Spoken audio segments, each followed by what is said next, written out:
name's Joe Jimenez, a freestyle skater from New York City. My sponsors, Walker Skateboards and ICE Innovative Clothing Exchange, often send me all over the country.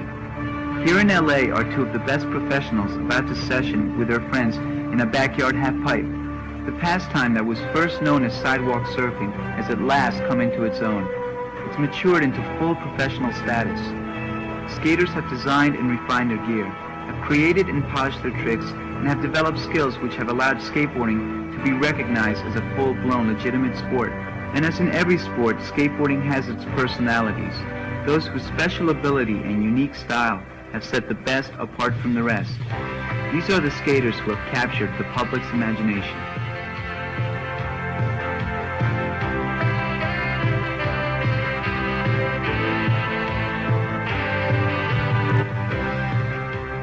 This is Christian Hosoi, one of the best known and admired professional skaters in the world. You can see he has a graceful style that packs plenty of power. He's an aggressive skater. He attacks the halfpipe with an explosive energy. He seems to have a natural ability to execute near flawless aerials. He's up there with the very best, a world champion. Many would describe his skating as surf style. Hosoi likes to stay as smooth as possible, high and stylish.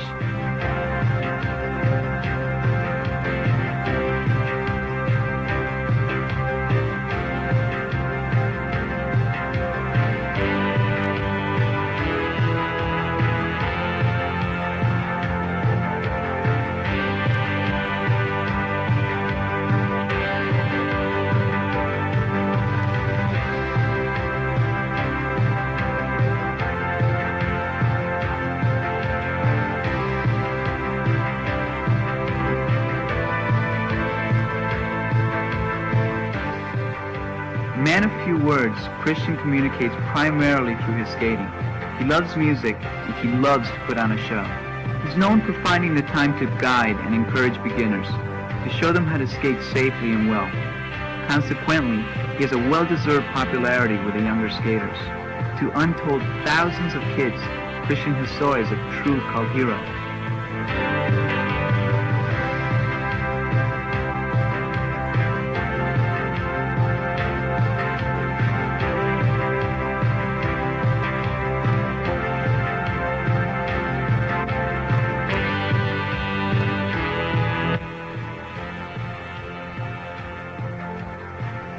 Hosoi is sort of a lone wolf. Rather than follow the pro path with factory sponsorship from one of the major skateboard manufacturers, he has taken the riskier course and gone into business for himself. He owns his own skateboard company, which he manages with the help of his dad, Ivan, who is himself heavily involved in the sport.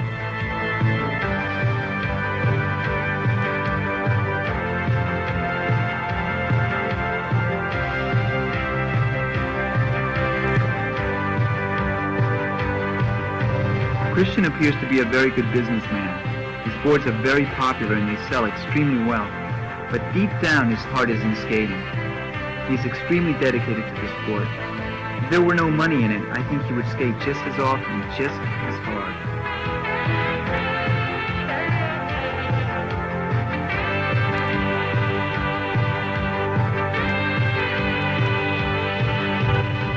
Christian's the type who yearns to skate forever.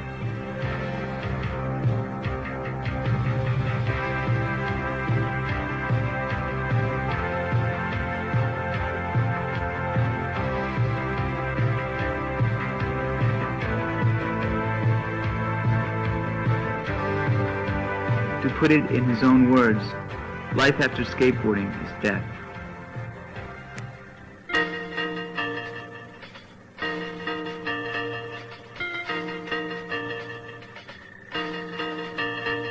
Of all forms of skateboarding, perhaps the most elegant is freestyle.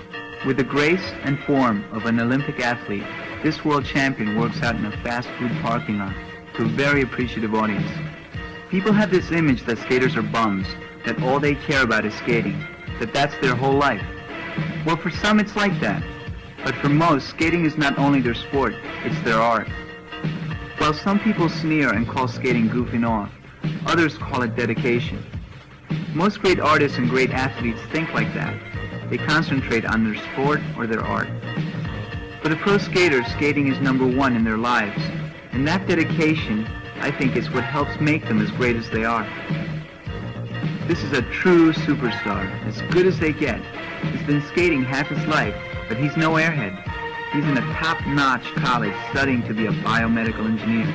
Right now, I would say that this is about as good as it gets. He's simply the best. In fact, I think that on anyone's list of the world's 10 best freestyle skaters, he's 1 through 9, or maybe 1 through 11. As skating becomes more and more popular and therefore more legitimate in the eyes of the establishment, more people will see the pro skater as a mainstream athlete. Perhaps it will become an Olympic sport. Who knows? But few skaters actually care. They are mainly anti-authoritarian, basically rebels at heart. They skate for the fun of it. I'm a freestyle skater myself. I think it's the most technical form and the most difficult to master. You have to be willing to sacrifice, get in shape, and to make a commitment to yourself to practice hard, to spend long hours every day. When at last you get a trick wired, you learn to move in and out of it with other tricks. So virtually every maneuver can be done alone or in combination, and every combination has an endless number of variations. You're separate from the rest of the world. You're in a state of intense concentration. Like being in a dream. It's beautiful, it's everything. It's so explosive, creative, and energetic. It's very personal. It's basically a form of self-expression.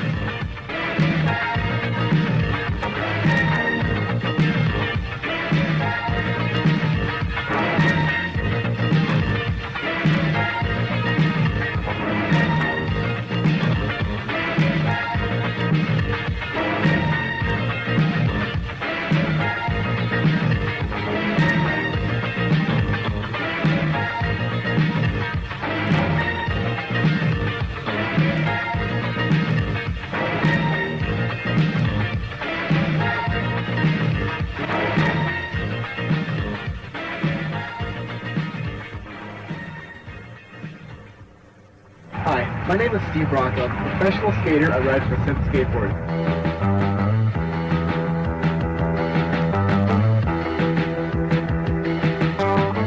Today we're going to be showing you guys some basic tricks that you need to know in order to learn the harder tricks of skating. I think the first thing I'd like to show you is the frontside slide.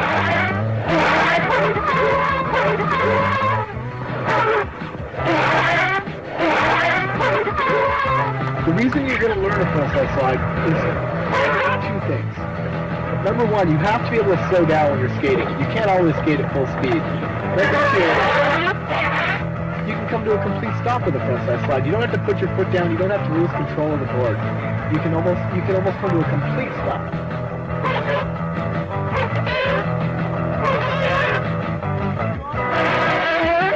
Once you learn it on flat, now you can start doing it on banks. You can start doing it everywhere. Make sure you have the trick wired before you try anything else.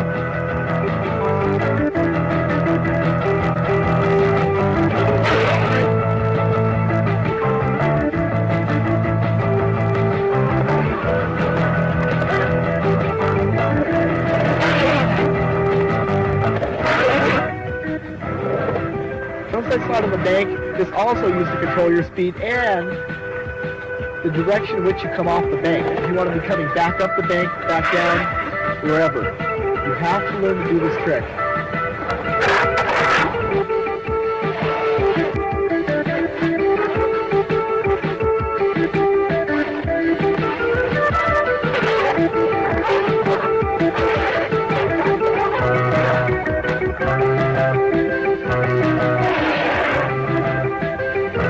The next trick we're going to learn is a boneless one.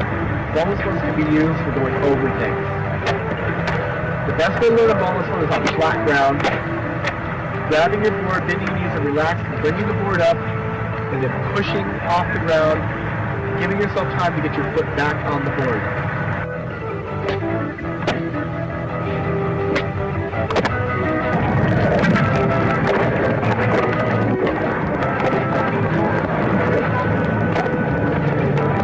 Once you learn a boneless one on flat, you can start applying it to the banks.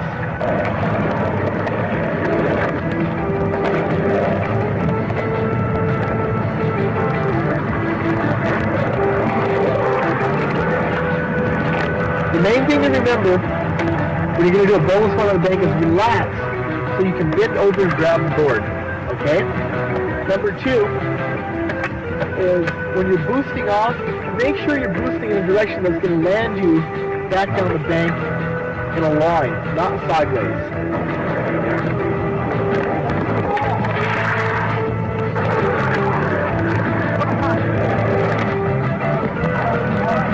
Once you learn this on banks, in the street, you can do it anywhere. You can do it on a ramp, you can do it over a car, you can do it anywhere you need to do it.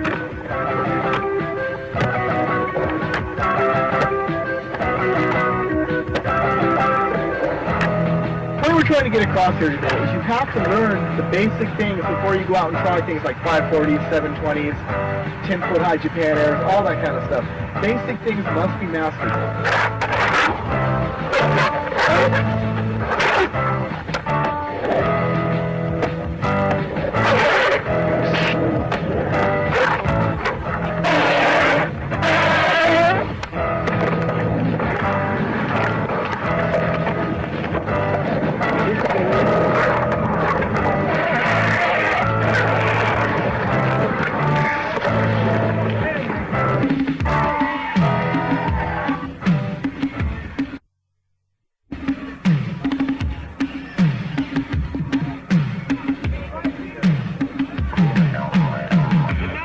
One of the great things about the sport is the non-sport element. Hanging out with your friends, hanging loose, and having a great time. Skaters are basically party animals. They ride hard, they party hard. And they take their fun seriously. It's like a real subculture. The world is divided into 2 groups, skaters and everybody else. You spend all day doing these intense tricks like radical 12-foot Japan airs, some gnarly McTwists, or acid drops off the garage roof. And then it's Miller time, man.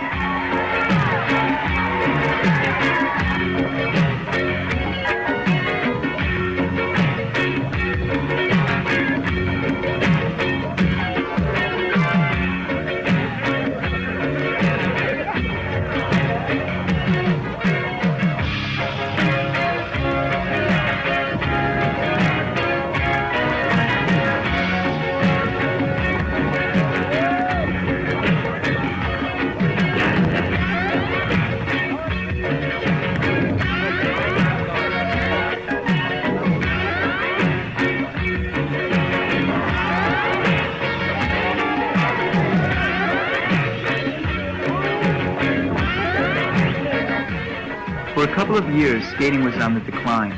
Practically every skate park in the country closed. It was the dark ages of skating. Now it's back, bigger and better than ever. Parks like this one, the world-famous Del Mar Skate Ranch in Southern California, are doing a dynamite business. This is like Mecca. Any day of the week, this place is jammed, and on weekends, forget it.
Board tosses can get pretty intense.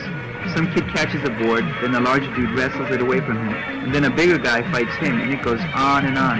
The crowd starts to boil. It's like a feeding frenzy. Dude, you don't know!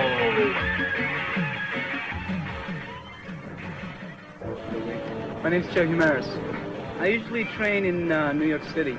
There's a lot of energy here as far as skating. I mean, there's a lot of good skaters, and the unfortunate thing is that since we're so far from the West Coast, where, you know, a lot of the media is centering, you know, as far as skating is concerned, we don't get as much exposure as we should be getting, which is too bad.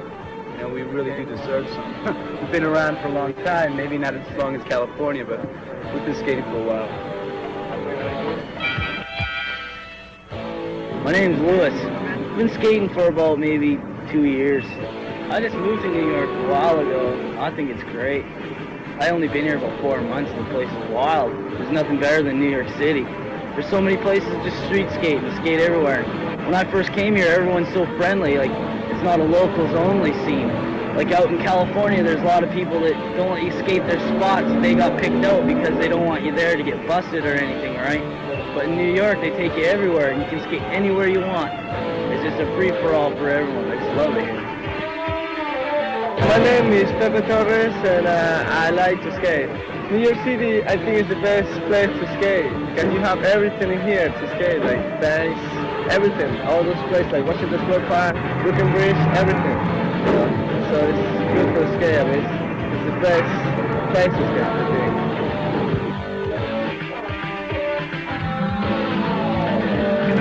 My name's Cal, and I'm a street skater in New York City. If you can make it in New York City skating without getting hit by a car, I basically think you can skate anywhere. Because skating in the street in New York is really tough because people try to hit you, you know. It's like the cabs, they'll try to run you over. They'll like slow down and then they'll go, come on, come on, come on. And then they'll gun it, you know, so you got to be quick on your feet or else you're going to get run over. Businessmen are the funniest. It's like, when you skate up on a businessman, they freeze. You know, they don't go either way. They just stay there and look at you and like, oh. And so, you know, you got to run them over, you know. They ain't going to move out of your way, so you just kind of knock them out of your way and keep going. You know, never stop or else, you know, you'll get in trouble. The skater of the future is going to be the warriors of the future, right? They're going to be like, have this armor that's like incorporated into their clothes, like shoulder pads and elbow pads and knee pads. And they're going to skate around. If you're getting in the way, they're going to knock you over and rip your head off. You know, and they're going to like be these ultimate crazy looking guys, you know. And like pretty soon, after a while, like they've already got the moto boards, they're going to have jet boards, right? And they're going to be going in the air, so watch out, man. Look up, or you're going to get run over by these guys in the air, running around, these maniacs in New York City. I don't know, man. I like skating in New York. You got to be dedicated. You have to be really dedicated in all types of skating, freestyle, vertical. You have to be willing to sacrifice, you know, put in a lot of hours. It takes a lot of practice to get good. It's not an easy sport. It takes time to develop the balance and the coordination. But the better you get, the funner it is. So, you know, it's something you get hooked on, you know. It's really addictive.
Top skaters don't spend all their time in competitions, or demos, or even practicing for it. Often they kick back and just cruise, take in the view, check out the chicks, see and be seen, be a part of it all. You'll find some of the top skaters in the world just gliding through the crowd in places like this, Venice Beach, California, USA. An innate sense of coordination and balance, courage, dedication, endless hours of practice, and a relentless determination to excel, to be the best, the heart and soul and the body of an athlete. These are what it takes to be a star in the sport of skateboarding. If you feel you have what it takes, go to a skate shop, buy the best board you can afford, and give it a try. It's not easy, but then again, there's nothing in the world quite like it.